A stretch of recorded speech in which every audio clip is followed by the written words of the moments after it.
ঝাড়গ্রামের বিজেপি প্রার্থী প্রণব টুডুকে রক্ষা কবচ হাইকোর্টের, যেটা দায়ের হয় এফআইআর এর উপর অন্তর্বর্তী স্থগিতাদেশ 21শে জুন পর্যন্ত কোনো কড়া পদক্ষেপ নয়।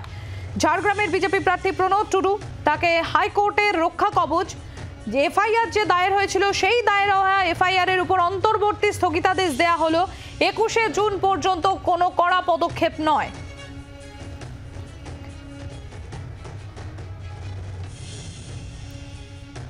প্রার্থী প্রণব টুডুকে রক্ষা কবচ, বিচারপতি অমৃতা সিনহা এই নির্দেশ দেন।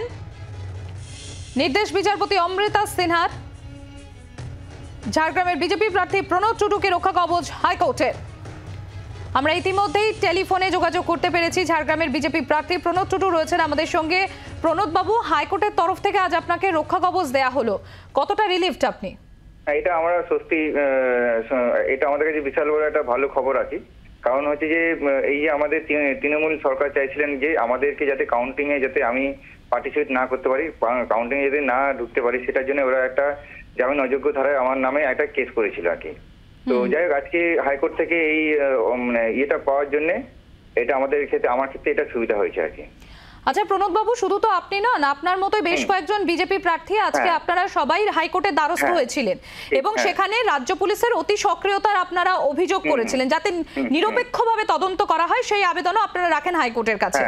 কি হলো প্রণব বাবু, যদি একটু জানান আমাদের। এবার বলি আর কি, যে এখানে পুলিশ, একাংশ পুলিশ প্রশাসন আমার বিজেপি প্রার্থীদেরকে নানা রকম ভাবে কেস দেওয়া হচ্ছে যাতে তারা কাউন্টিং গুলোতে তারা যাতে পার্টিসিপেট না করে, এটা একটা ধরনের চক্রান্ত করা হয়েছিল।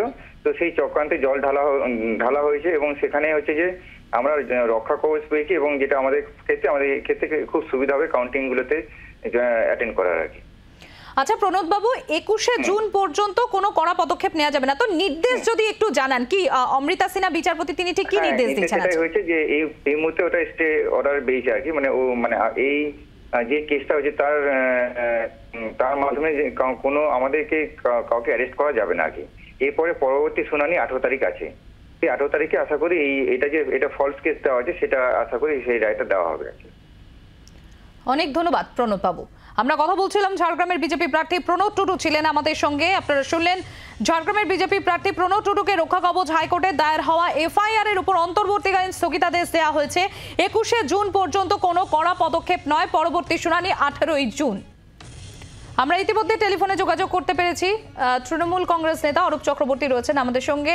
অরূপ বাবু, আজকে যে কয়েকজন বিজেপি প্রার্থী হাইকোর্টের দ্বারস্থ হয়েছিলেন তার মধ্যে যেটা জানা গিয়েছে যে 21শে জুন পর্যন্ত কোনো কড়া পদক্ষেপ নেওয়া যাবে না তাদের বিরুদ্ধে, এবং প্রণব টুডু তাকেও রক্ষা কবচ দেওয়া হয়েছে হাইকোর্টের তরফ থেকে। গোটা বিষয়টা কিভাবে দেখছেন আপনি? দেখুন, আদালতকে নিশ্চয়ই আমরা সম্মান করি, কিন্তু দেখা যাচ্ছে পার্টিকুলার রক্ষা কবচগুলো এই 2 জন বা 3 জনের কাছ থেকেই পাওয়া যায়। এবার খুব স্বাভাবিকভাবেই প্রশ্ন ওঠে যে রাজশেখর মান্তা শুভেন্দুকে রক্ষা কবচ দেয়, অমৃতা সিনহা আজকে রক্ষা কবচ দিচ্ছেন, প্রণব টুডুকে আরো বাকিদের দিচ্ছেন।